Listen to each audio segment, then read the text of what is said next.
ওগো রিনিয়া, কই গেলা? এদিকে এসো, শুনে যাও। আইতাছি।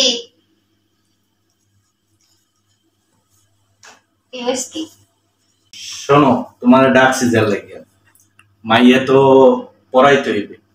মাইয়া আমি ঢাকা নিয়ে কলেজে ভর্তি করাই দিই। আর ওই মাইয়া তো বাপে এখন খোঁজ খবর নিতে আসে না। এখন বাপ বলো খালু বলো সবই তো আমি। এখন তুমিও বুড়ো হয়ে গেছো, নিজে তো যা করছো করছো, লেখাপড়া চারদারেও যাও না, জীবন শেষ। এখন মাইয়াটা নিয়ে আমি ঢাকা ভর্তি করাই দিই, ঠিক আছে? আচ্ছা, তুমি যা ভালো বুঝো, ছোটতে নিয়ে তোমার লগে সংসার করতেছি। তুমি ওর বাপ, তুমি ওর মা, তুমি যা বুঝো তাই। সেইটাই তোমার লাগে আমি একটু আলাপ করে লইলাম, যেন আবার বলতে না পারো যে আমার মেয়েটার উনি খেয়াল করলো না, কলেজে ভর্তি করাইলো না, আর বাপে তো জিগাই না। শোনো, মাইয়া নিয়ে ঢাকা শহরে ভর্তি করাই তৈব। আর ঢাকা শহরে পোলাপান বেশি ভালো না, আমার তো দিয়ে আসতে হবে, নিয়ে আসতে হবে, ওর লগে গার্জিয়ান হিসেবে আমার থাকতেই হবে। এন্ড যদি তুমি সেই আমার পারমিশনটা দাও বা আমার উপরে ভরসা রাখো, তাইলে আমি তোমার মেয়েটারে নিয়ে ঢাকা শহরে ভর্তি করাই, আর দেখাশোনার যত দায়িত্ব আমি নেব। এখন তুমি বলো। আচ্ছা ঠিক আছে, যদি এমন হয় যে ওর ভবিষ্যৎ তুমি দেখতেছো, তাহলে থাকো, আমি আল্লাহ থাকতে আরো সমস্যা হইবে না।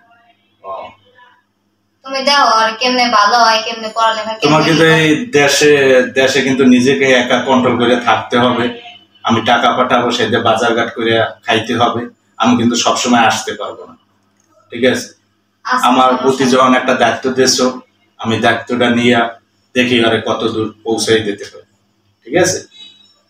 এই জন্যই ডাকছিলাম আর কি। দেখি তুমি কি বলো। যখন তোমার ইটা পাইছি আমি, আর কোনো সমস্যা নেই, তোমার মেয়ে আমি কালকে রেলে ঢাকা শহরে চলে যাব। তাহলে ওরে ডাক দেই, ওরে জিগে ও কি বলে। আচ্ছা ঠিক আছে, ডাককে এ মারুফা। জি আম্মু, এদিকে আও। আসতেছি। বসো। তুমি সাহেব তোমার পাইল দেব। শোনো মা, তোমার মাল লাগে আমি আলাপ করছি, তোমাকে ঢাকা শহরে নিয়ে আমি কলেজে ভর্তি করাই দেব। আমার ও জায়গায় একটা বন্ধু আছে, কলেজে সবকিছু ও ম্যানেজ করে দেবে।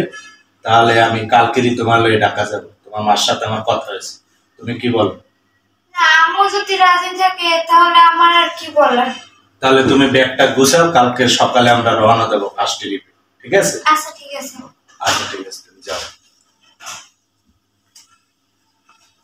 তাহলে ওই কথাই রইলো, আমরা কালকে সকালে আল্লাহর রহমতে রওনা দেব, ঠিক আছে? দেখো না যাইও, আর ওরে দেখা রেখো। তা তুমি বউ, আমি ওর ব্যাগটা গুছাই দিয়ে দিই। আচ্ছা ঠিক আছে, যাও ব্যাগটা গুছাই দিয়ে। এখানে বইয়ে তো আর কিছু বলা যায় না। মাইয়াটা দিনের দিন বড় হয়ে যাইতেছে, আমি তো খেয়ালই করতেছি মাইয়ার বডি ফিটনেস গেটআপ কি। যাও ঢাকা শহরে লইয়ে যাই, তারপর কোন কলেজে ভর্তি করাই দিই সেটা টের পাইবে। সবকিছু শিখেই গেলাম। আমি এত বছর পাইলে বড় করছি খালি খালি, আমার টাকা উৎসব করতে হবে না? আয় মা আয়, দেখ তোর লাগে যেই রুমটা ঠিক করছি, আমার বন্ধু আগে বলেছিলাম না, রুমটা অনেক সুন্দরই হয়েছে, আমার মনের মতই হয়েছে। আমারও তো মনের মতো হয়েছে। এই তোমার পড়ার টেবিল দেখ মা, কত সুন্দর করে সাজাইছি। অনেক পছন্দ হয়েছে, তুমি যে এত কিছু করছো আমার জন্য। তোমারও তো আমার অনেক পছন্দ হয়েছে। ব্যাগটা এই জায়গায় থো মা, আর বস, এখানে বস, একটু কাছে বস মা। বাবা, আপনি এরকম করতেছেন কেন? কেমন করতেছি? তোরে দেশে বইয়া কোনো আদর্শ করতে পারি না, এর লেগেই তো ঢাকা শহরে নিয়ে এসেছি। আদর্শ করতে পারেন না মানে? আরে দেশে তোর মায় থাকে না, তোরে তো ওকাই দেয়, আমি তোর প্রতি যত্ন নিতে পারি না, এই করতে পারি না, সেই জন্য তোর কলেজে ভর্তি করাইছি। কলেজে যাবি, ঠিক আছে, রুমে থাকবি, ভালো রুম দিছি, পড়ার টেবিল আছে, ঠিক আছে, তোর কোনো সমস্যা নেই। শোন, তুই আমার কথা শোন, তোরে ঢাকা শহরে নিয়ে এসেছি। আপনি এরকম করতেছেন কেন? কিরকম করতে আছি? তোর দেশে সুযোগ সুবিধা হয় না থেকেই তো তোরে ঢাকা শহরে নিয়ে ভর্তি করাইছি। এখন তোর আমার কথা শুনতে হইব। কি কথা শুনবো? আপনার তো মতলব ভালো দেখতেছি না। এনে মতলবের খারাপ কি আছে? আমার সব কথা শুনতে হইবে। শোন, তুই যদি আমার কথা না শোন তাহলে কিন্তু তোর মায়েরে আমি রাখবো না। আমার মায়ের রাখবেন না মানে? তাহলে তোর মায়ে আমার সাথে থাকতে পারবো না। কেন থাকতে পারবে না? তুই আমার কথা শুনতে হইব। আপনার কথা আমি কি শুনবো? এই যে একটু আদর সোহাগ তোরে আমি আপনি ঢাকা আসার পর থেকে চেঞ্জ হয়ে গেছেন, কেমন কথা এটা? ঢাকা আসার পরই তো চেঞ্জ হবো। আমি তো আচ্ছা দেশে তোর মার জন্য আমি কিছু করতে পারতেছি না। তুই আমার চোখের সামনে বড় হইছস, তোরে বড় বানাইছি, খাওয়াইছি, পড়াইছি, আমার একটা দায়িত্ব আছে না? আরে আপনার বিশেষ করে আমি আপনার সাথে ঢাকা আইছি, কিন্তু আপনি এগুলো কি করতে আসেন না? আপনার মতলব কি এখন আর বুঝি না আমি। আর এখানে মতলবের কিছুই না, ঠিক আছে? তুমি খালি আমার কথা শুনবা, আমার অনুযায়ী চলবা। আমি পারবো না, আপনি আমার হাত ছাড়েন। তাহলে আমি এই যে কলেজে ভর্তি করাইছি, তোমার লেগে রুম ঠিক করছি, এটা কি এমনি এমনি? তা তো কখনোই হতে পারে না।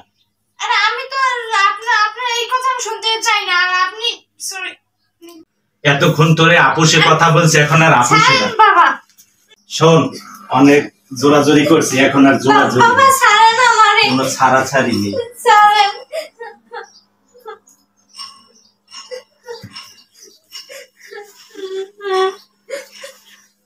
শোন, এখানে কোনো কান্নাকাটির কোনো ই নেই।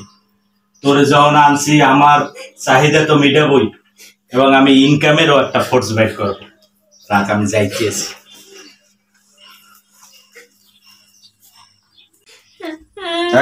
ছেলে নিয়ে আইছি, কোনো কান্নাকাটির কোনো ই হয় নাই, ঠিক আছে?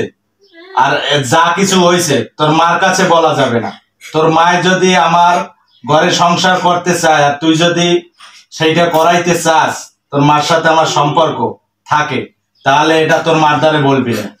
আর এই আমি ছেলে নিয়ে আইছি, এই ছেলের দ্বারা আমি টাকা পয়সা ইনকাম করব। দেখো তোমার পছন্দ হয়েছে? মেয়ে তো আমার পছন্দ হয়েছে, আমি প্রতিদিনই থাকতে চাই। থাকবা, সমস্যা কি? তাই আপনি কি এখন গল্প করবেন না বের হইবেন? না, যাবো। আর আমার পেমেন্টটা যাওয়ার আগে দিয়ে যাবো, ঠিক আছে? আচ্ছা ঠিক আছে, তুমি বুঝাই নাই লাও মাইয়া নতুন। কান্না করো কেন? কান্না করো কেন? ভাই ছাড়েন। ছাড়ো মানে? তোমার তো আমার খুব ভালো লাগছে, ভালো লাগছে। আরে আপনি কি বলতে আছেন ভাইয়া? এটা দৌড়ছি, এটা কি ছাড়ার জন্য? হ্যাঁ, আর তোমার বাবারা যে এতগুলো টাকা পয়সা দিচ্ছি, এটা কি তোমার ছাড়ে দেওয়ার জন্য? বুঝো না তুমি? হ্যাঁ, তুমি বুঝো না? এখন আমি কোন দিকে যাব? আমার নিজের জীবনও বাঁচাইতে হইবে, মার সংসারটাও বাঁচাইতে হইবে। আল্লাহ তুমি আমার একটা পথ দেখাও।